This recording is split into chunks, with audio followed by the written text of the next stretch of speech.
السلام عليكم ورحمة الله وبركاته. أعوذ بالله من الشيطان الرجيم. بسم الله الرحمن الرحيم، والصلاة والسلام على رسوله الكريم. رب اشرح لي صدري ويسر لي أمري واحلل عقدة من لساني يفقه قولي. اللهم اهد قلبي وسدد لساني واسلل سخيمة قلبي. آمين يا رب العالمين. Ramadan is a blessing, a gift from Allah subhanahu wa ta'ala. It is a month that is blessed, that brings with it many blessings, and its worship, meaning worshipping Allah subhanahu wa ta'ala during this blessed month, is a means of purification, and it is also a means of growth.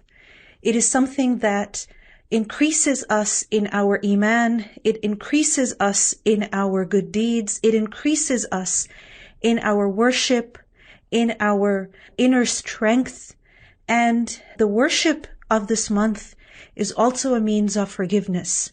May Allah subhanahu wa ta'ala give us all the ability to make the most of this month, and may this month really be a means of purification and increase in rewards for all of us. Ameen. Allah subhanahu wa ta'ala tells us in the Quran that Ya ayyuhal ladhina amanu كتب عليكم الصيام كما كتب على الذين من قبلكم لعلكم تتقون. That O you who have believed, fasting has been prescribed upon you, meaning this is something that is mandatory on you. You have to do this, just as it was prescribed on those who came before you. And why is it that Allah subhanahu wa ta'ala wants us to observe fasts? It is لَعَلَّكُمْ تَتَّقُونَ, in order that you may develop taqwa, in order that you may safeguard yourselves, in order that you may be saved. So here Allah subhanahu wa ta'ala gives us a very clear reason, a very clear objective, a very clear goal as to why He has obligated us to fast. And within these verses, within this passage, we learn that شهر رمضان الذي أنزل فيه القرآن, that it is the month of Ramadan in which the Quran was revealed.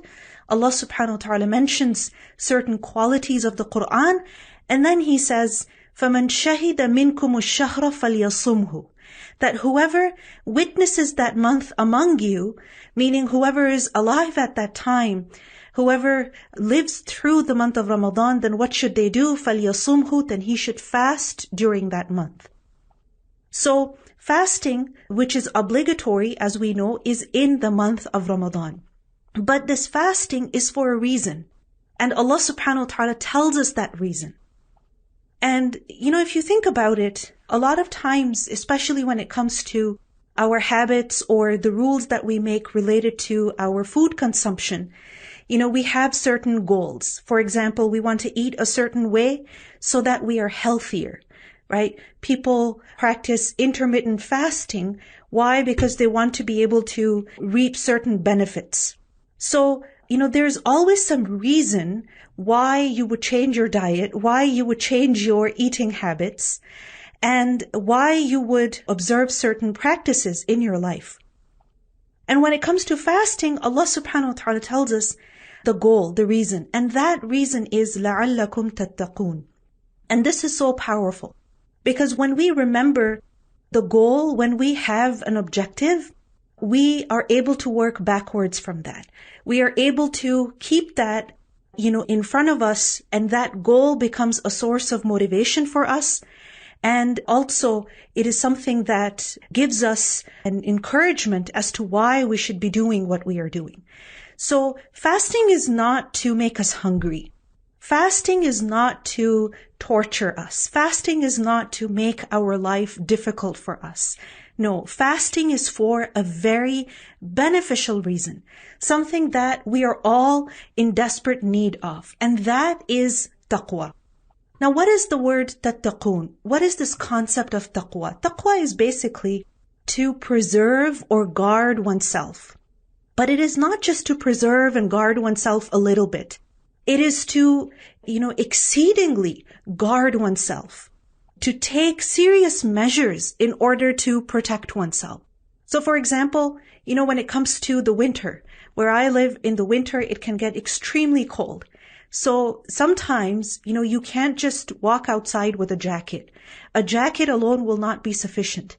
You have to make sure that you are wearing a hat that will keep your ears warm, that will keep your head warm. You have to make sure that you're wearing gloves so that your fingertips also stay warm. Otherwise, you could get, extremely cold. You could get a frostbite. So that could be extremely dangerous. So tattaqoon, taqwa, is to guard oneself exceedingly. You need to extraordinarily protect oneself, preserve oneself. And you do that how? By putting a shield between yourself and what could be potentially dangerous for you. You put a barrier between yourself and what is potentially harmful for you. So لَعَلَّكُمْ تَتَّقُونَ, what does this mean? This means, first of all, that Allah subhanahu wa ta'ala has prescribed fasting upon us in order that we may save ourselves. Meaning, fasting is meant to save us. How is it supposed to save us? What exactly is it rescuing us from? What exactly is it shielding us from? You see, every single day, we make mistakes. Some mistakes we realize, other mistakes we don't even realize. And the kind of mistakes that we make are so different, right? Sometimes we have, bad intentions. We have the intention to hurt someone.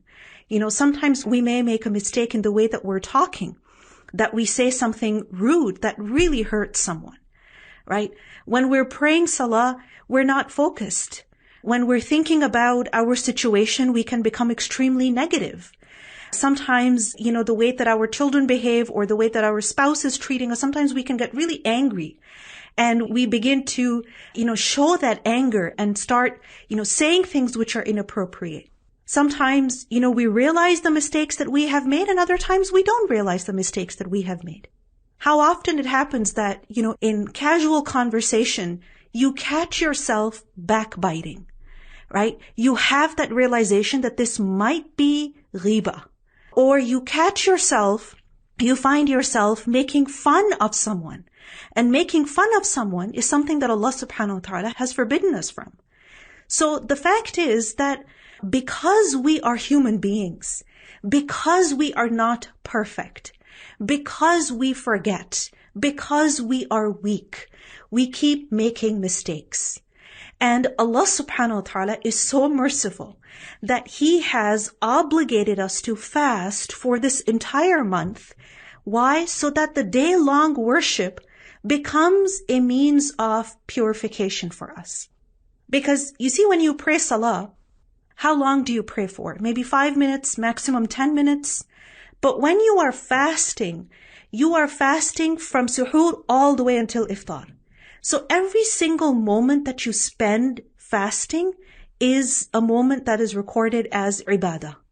So imagine you are worshipping all day long. So by increasing the duration of this act of worship, what is happening by default is that our sins are getting erased. Because we learn a very beautiful principle in the Quran that innal hasanat yudhibna sayyi'at. That indeed good deeds erase bad deeds. So by obligating us to fast, what's happening is that Allah subhanahu wa ta'ala is saving us, right? He is protecting us from what? From the punishment of our own sins by purifying us. And this is one of the goals, one of the objectives of fasting in the month of Ramadan. We learn in a hadith that once the Prophet sallallahu alaihi wasallam ascended the minbar, and he said, Ameen, Ameen, Ameen.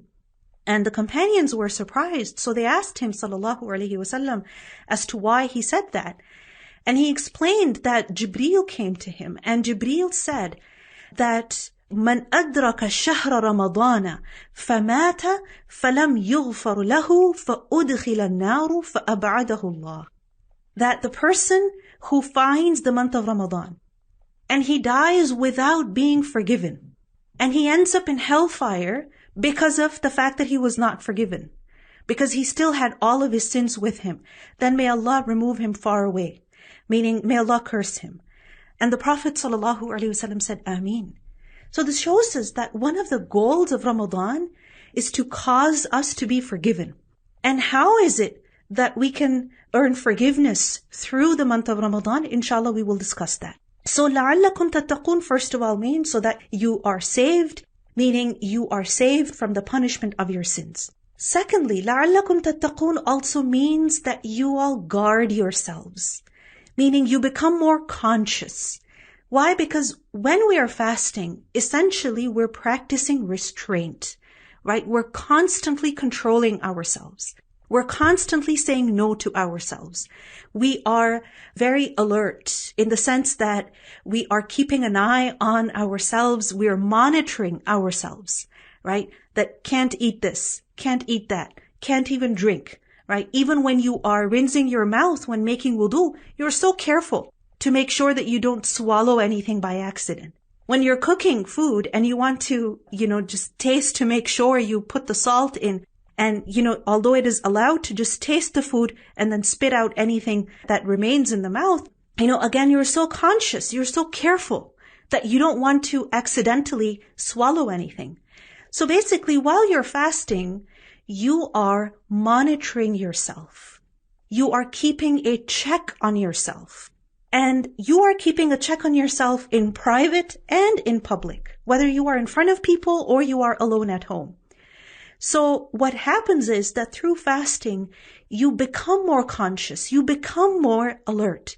You develop the habit of self-monitoring, observing your behaviors, observing your actions, and then controlling yourself. And this is something extremely important, for self-awareness. A lot of times when people go for therapy for their, mental health issues, a lot of times, the therapist begins with telling the patient to self-monitor certain behaviors and certain, patterns of self-talk, because the first step towards healing is to become self-aware, right? The first step towards improvement is that you are able to recognize yourself. So fasting helps us be more alert and be more conscious. And that is essential for being able to avoid sins. And then thirdly, لَعَلَّكُمْ تَتَّقُونَ also means that you become more righteous. You become more pious. Why? Because while you're fasting, of course, you're not going to be able to eat and drink, and you know that it's the month of Ramadan, you should be doing good things. So the kind of things that you don't do in general, right? The kind of good deeds that you tend to delay throughout the year, in the month of Ramadan, you become more consistent. Like, for example, for a lot of people, reciting Quran every single day is a struggle. But in the month of Ramadan, they have that motivation that, let me recite a little bit. Let me recite a little bit more. I have to recite the entire Quran once, at least. Or I have to do it 3 times, 5 times. Or at least I should be able to recite half of it. Right? Whatever your goal is. And likewise, when it comes to, giving sadaqah, giving charity, we know that we should be giving it. But throughout the year, we kind of become lazy. But in the month of Ramadan, because we are more eager to earn rewards from Allah subhanahu wa ta'ala, we develop the habit of giving charity. So the month of Ramadan, fasting in the month of Ramadan, this is for our own benefit. Allah subhanahu wa ta'ala protects us from the consequences of our sins. Through the exercise of fasting, we become more self-aware. We develop the habit of self-monitoring. And also we develop good habits. We develop the ability to worship Allah subhanahu wa ta'ala more. So, لَعَلَّكُمْ تَتَّقُونَ, this is the goal. This is the benefit. This is the purpose. Now, when it comes to taqwa, that لَعَلَّكُمْ تَتَّقُونَ, so that you develop taqwa, you become more conscious, you safeguard yourselves, you become more pious. Now, this is something that is essential for all of us.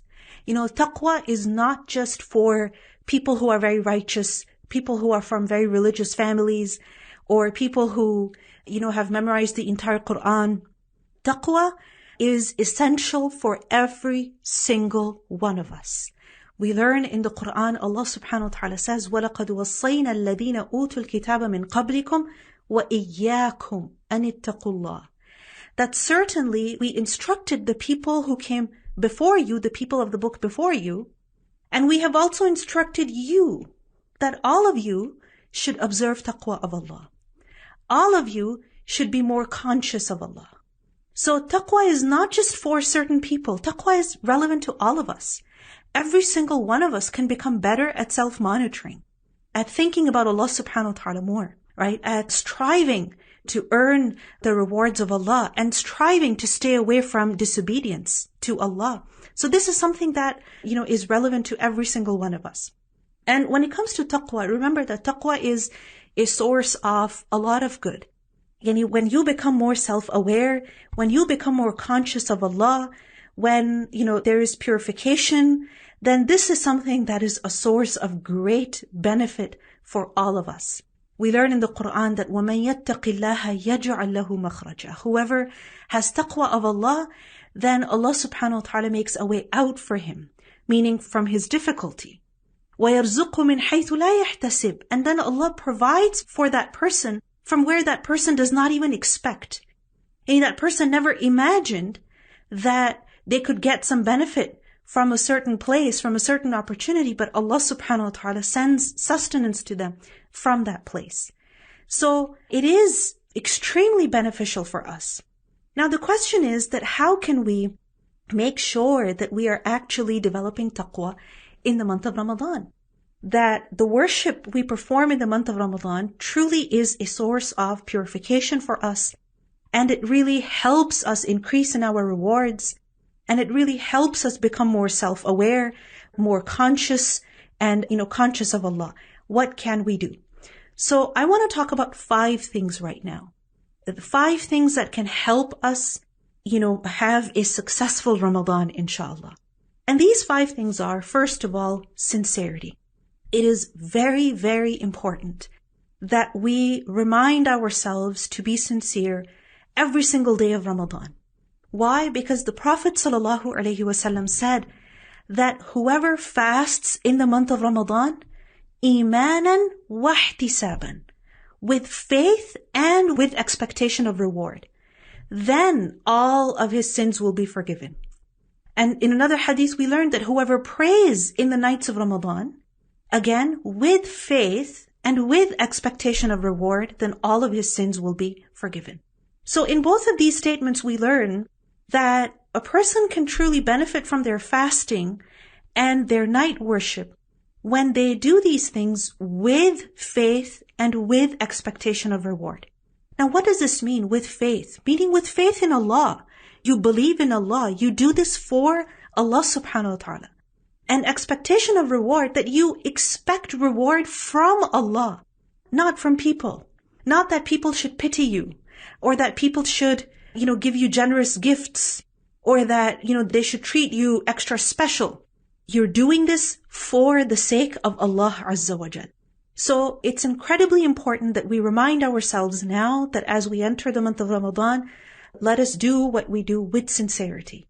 And every single thing that we do in the month of Ramadan, whether it is that we are fasting, or it is that we are reciting Quran, or that we are sending gifts to our loved ones, we are giving donation, we are spending in charity, we are sending iftar, we are sponsoring iftar, we are being easy with our servants, that we give them, extra time off, or we relieve them of, extra work, and things like that.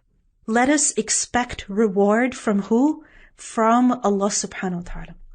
We learn in Surah Al-Layl, Allah subhanahu wa ta'ala says, وَسَيُجَنَّبُهَا الْأَتْقَى, that the person who has most taqwa, the person who is very conscious of Allah, then such a person will be saved from the hellfire. And who is this person who is very conscious of Allah? الَّذِي يُؤْتِي مَالَهُ يَتَزَكَّى, the one who gives his wealth, meaning the one who gives in charity. Why? To purify himself. وَمَا لِأَحَدٍ عِنْدَهُ مِنْ نِعْمَةٍ تُجْزَى, not to return a favor or to give a favor so that he is repaid. No, he doesn't expect anything from people. Why is he giving charity? Why is she giving charity then? She is giving it إِلَّا بِتِغَاءَ وَجْهِ رَبِّهِ الْأَعْلَى, only to seek the face of his Lord, the Exalted, the Highest. وَلَسَوْفَ يَرْضَى, and surely he shall be pleased. Meaning when you do something exclusively for the sake of Allah subhanahu wa ta'ala, that is how you earn the pleasure of Allah. But when our intention is corrupt, and how do we know that our intention is corrupt?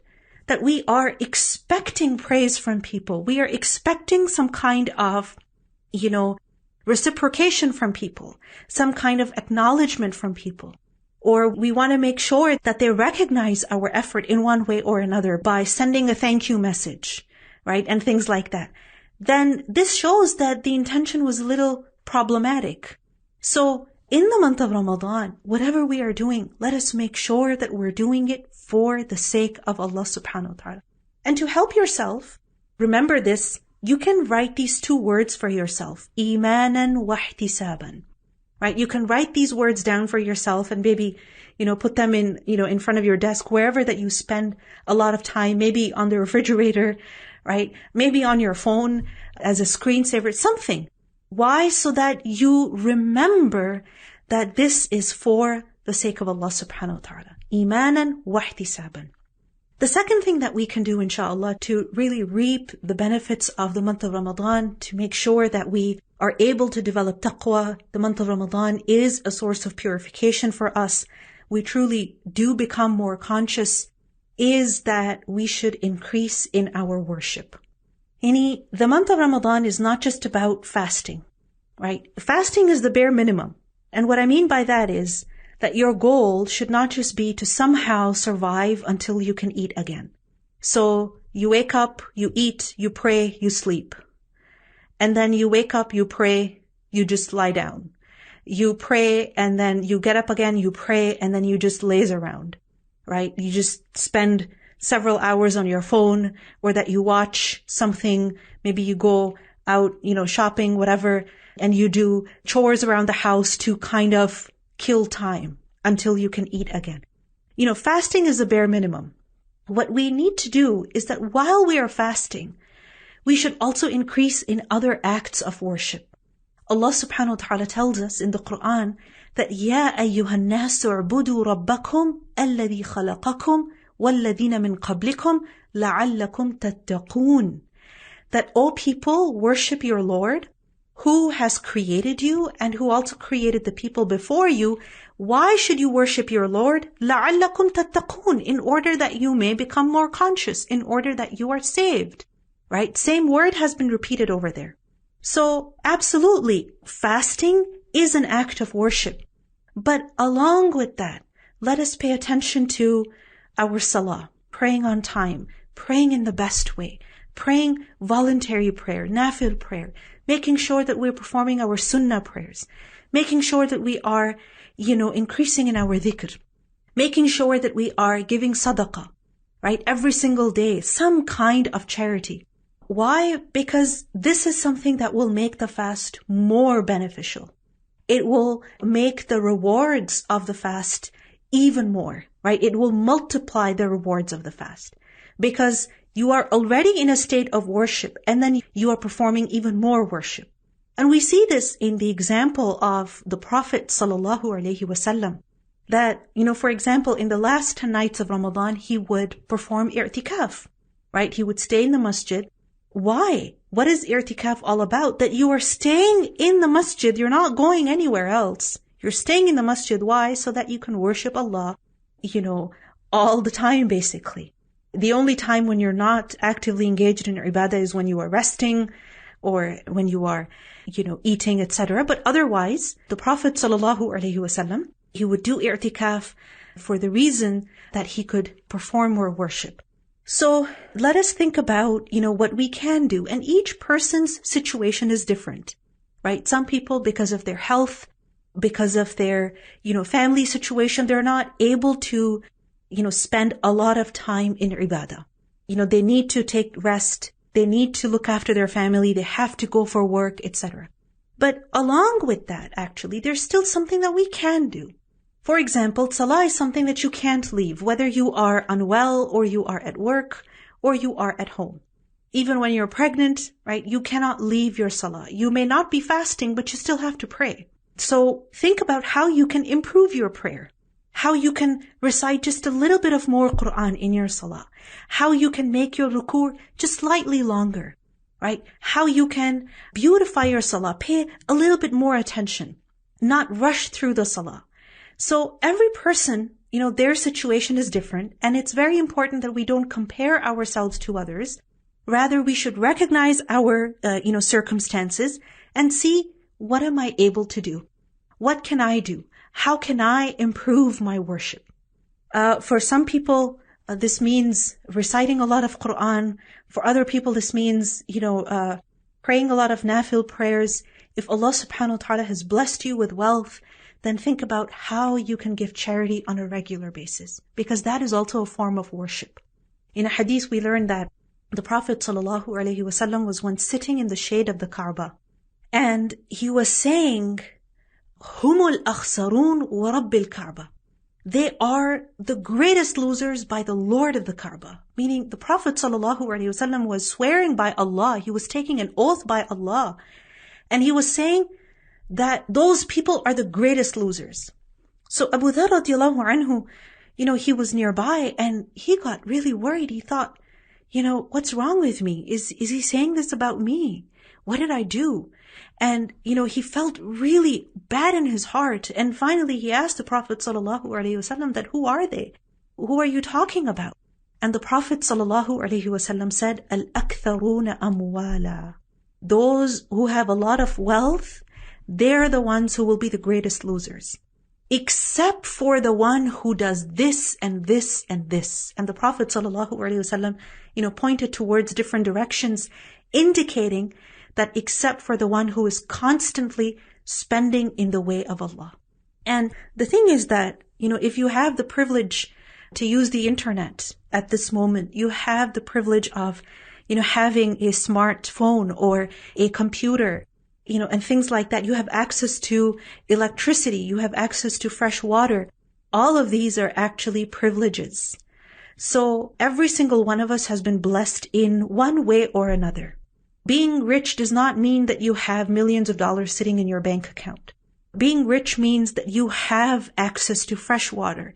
You have, all of the basic necessities. In fact, even extra things are, extra luxuries are available to you. So Aisha radiallahu anha, when she gave sadaqah, we learn in one narration about how she only had 3 dates, right? And she gave those to a woman who came knocking at her door with her 2 little girls. So she had that much food to give. So, we do have a lot, and we need to recognize that.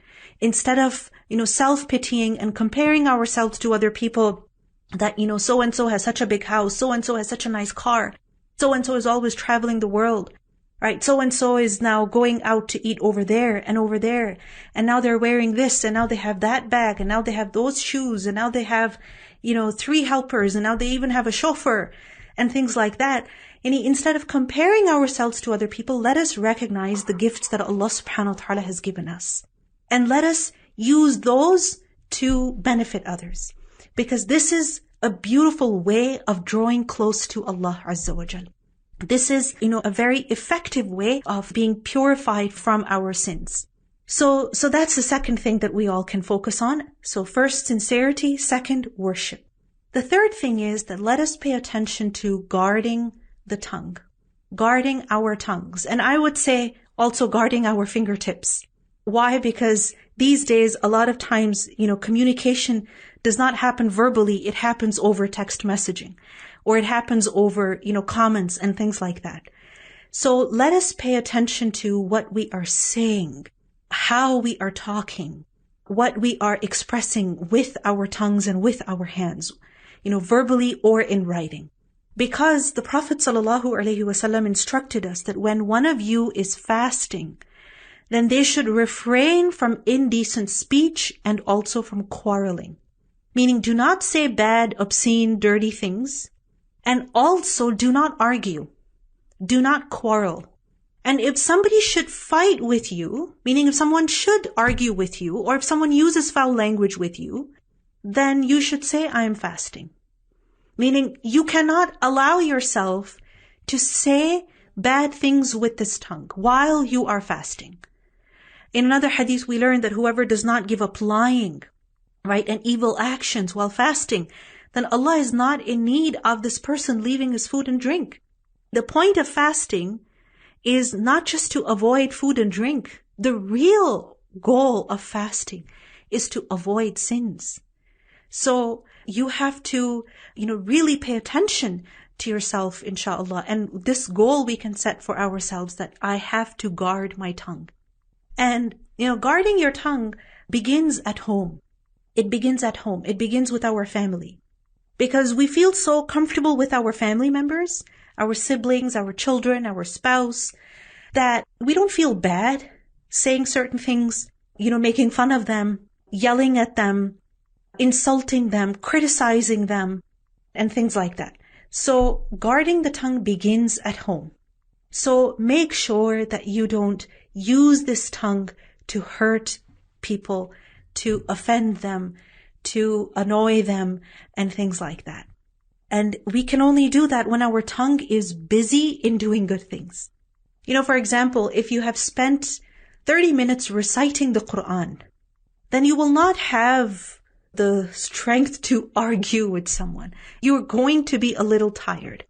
If you have a goal that I have to complete the recitation of 2 ajza today, then again, you're not going to have, time to waste on your phone or just talk to people, randomly. You have a goal that you want to complete, a certain dhikr before sunset, before iftar. So you're going to be busy with that, and you're not going to be able to criticize your family over every little thing. You're not going to be able to scold everyone. So the way that we guard our tongue when we're fasting is by keeping our tongue occupied with something more meaningful, with what is more beneficial. And that is the recitation of the Quran, the dhikr of Allah, etc. The fourth thing is that spend more time with the Book of Allah. Spend more time with the Quran. Why? Because the month of Ramadan is the month when Allah subhanahu wa ta'ala revealed the Quran. And this is what makes Ramadan special. This is what makes Ramadan different from the rest of the months. In fact, we learn in a hadith that all of the previous scriptures also, the previous books also, like the Zabur, the Injil, they were also revealed in the month of Ramadan. So we could have been instructed to fast any other time of the year, but Allah subhanahu wa ta'ala chose the month of Ramadan for a reason. So we're supposed to spend time with the Quran in the month of Ramadan. And when we look at the way of the Prophet sallallahu alaihi wasallam, we learn that in the nights of Ramadan, he would perform qiyam. And he encouraged us to perform qiyam. And in qiyam, essentially what we're doing is we're reciting the Quran, or we are listening to it. The Prophet ﷺ would review the Quran with Jibreel every single month of Ramadan. So spend more time with the Book of Allah. So spending more time with the Quran in the month of Ramadan means that, yes, we are reciting it, we are listening to it, we are also, reviewing it. If you have memorized a certain portion of the Quran, Ramadan is an excellent time to review what you have memorized. Likewise, you can also spend more time with the Quran by reflecting on its meaning, by listening to a lecture in which, for example, the verses of the Quran are being explained. Because the Quran is supposed to be acted upon, right? It is supposed to be followed. The Quran is supposed to be guidance. And the only way that we can, follow the Quran is if we understand it. The only way that the Quran can be a source of healing for us and, changing our behavior is that we understand and remember what the Quran is telling us. So you may know the meaning of the Quran, you may have even memorized it, but you may forget its teachings at a certain time, because as human beings, we forget. So, there's so many programs that are offered by so many organizations, especially in the month of Ramadan, where you get an opportunity to listen to the meaning of the Quran, or at least reflect over some verses of the Quran. So make sure that you sign up for something. Why? Because that will help you connect with the Quran every single day. Allah subhanahu wa ta'ala tells us that ذَلِكَ الْكِتَابُ لَا رَيْبَ فِيهِ هُدًى لِلْمُتَّقِينَ, that this Quran is a guidance for those people who have taqwa. So if we want to increase in taqwa, then we have to spend time with the Book of Allah, inshallah. We have to increase our connection with the Quran. The last thing I want to talk about is dua. That in the month of Ramadan, we should especially be making dua in order to benefit from the fruits of this month. Meaning we should increase in calling upon Allah subhanahu wa ta'ala. Within the verses that talk about fasting and Ramadan, Allah subhanahu wa ta'ala also tells us that we should make dua to Him, right? That we should call upon Him. We should ask Him. And we learn in hadith also that the person who is fasting, when they break their fast and they call upon Allah at that time, that dua is accepted. We also learn that, in the month of Ramadan, we are encouraged to worship Allah subhanahu wa ta'ala in the night. And we learn that in the night, there is a special time when Allah subhanahu wa ta'ala calls us, right? That who is there who will call upon me so that I will answer him? Who will ask me for something so that I will give him? Who will seek forgiveness from me so that I will forgive him?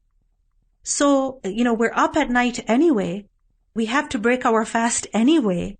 So these are special moments, special times when we should be calling upon Allah subhanahu wa ta'ala, asking Allah, Ya Allah, purify me. Ya Allah, forgive me for my sins.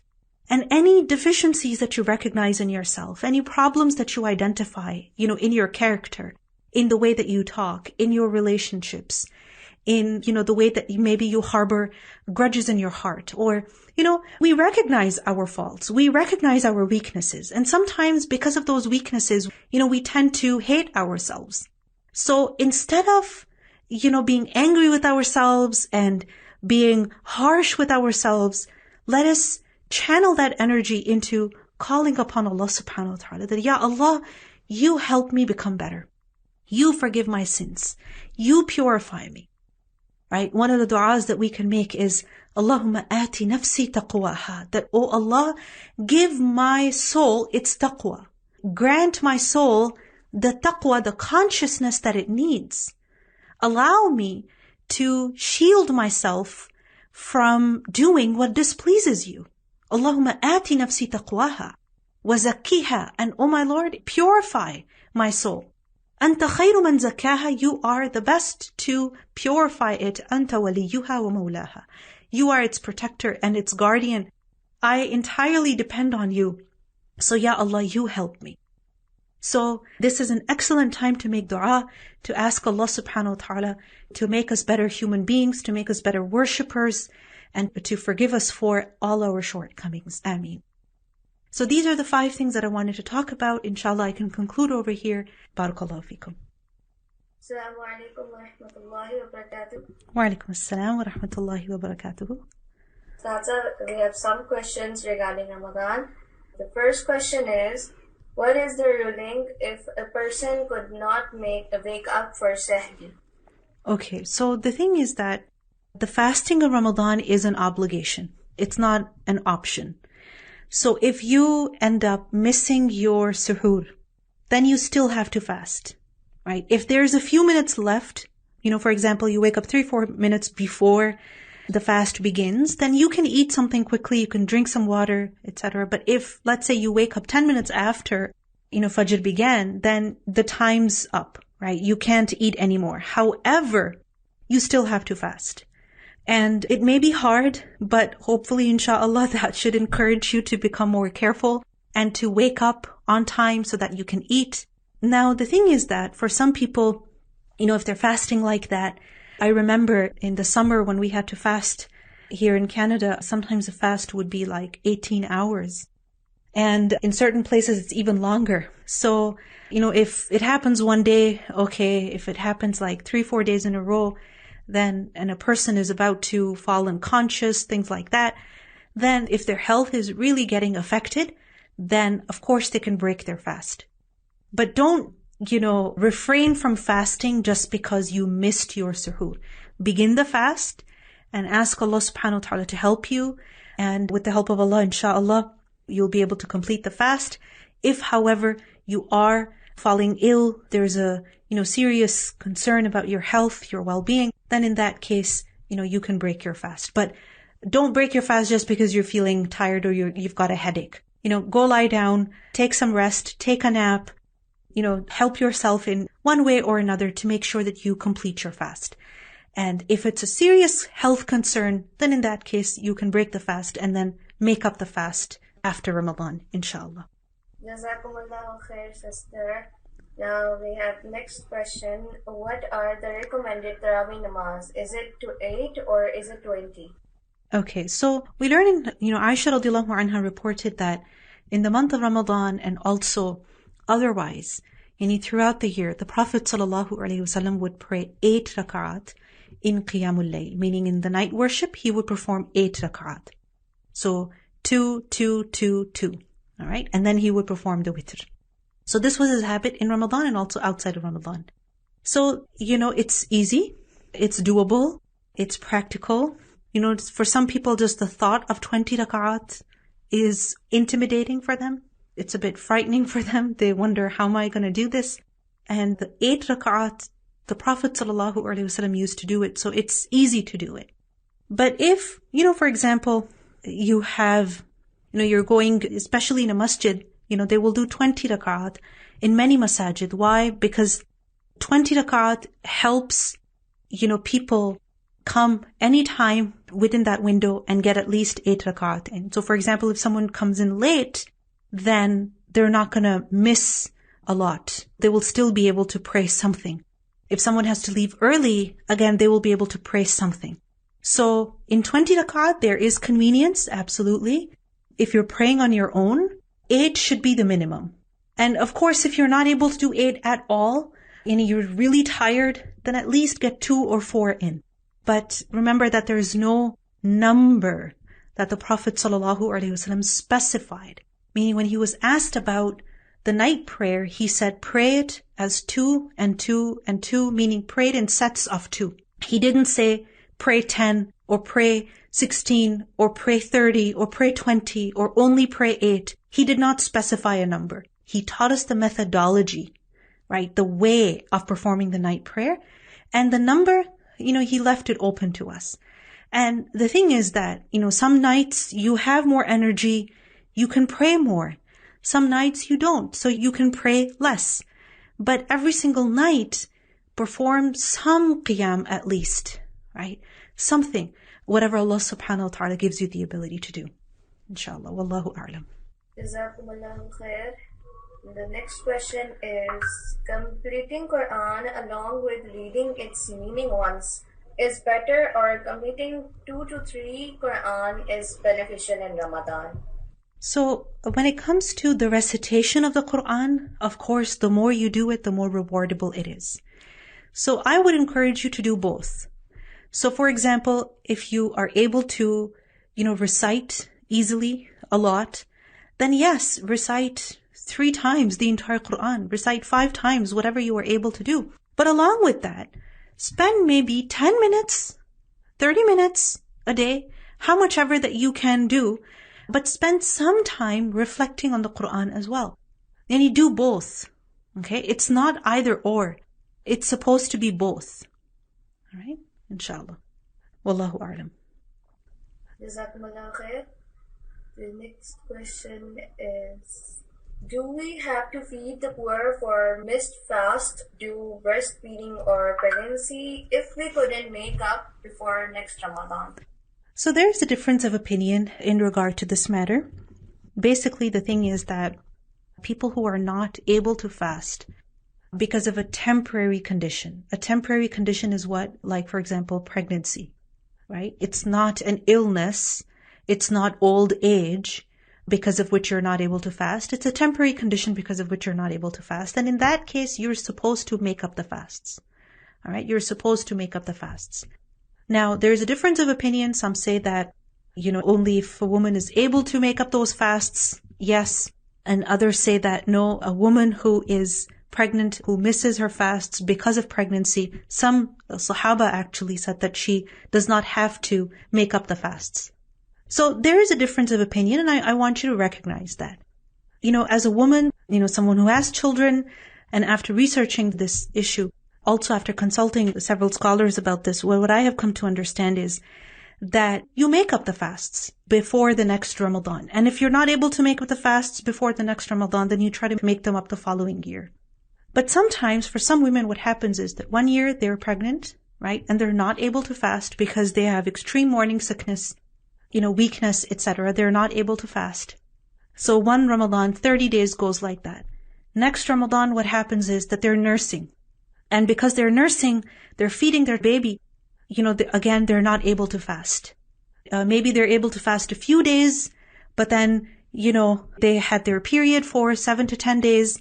And then the other 20 days, they were not able to fast every day because they're nursing, right? So they don't have that much energy. It's affecting their milk supply. It's affecting the health of the child. So now the next Ramadan again, they weren't able to fast. What happens the following Ramadan? They're pregnant again.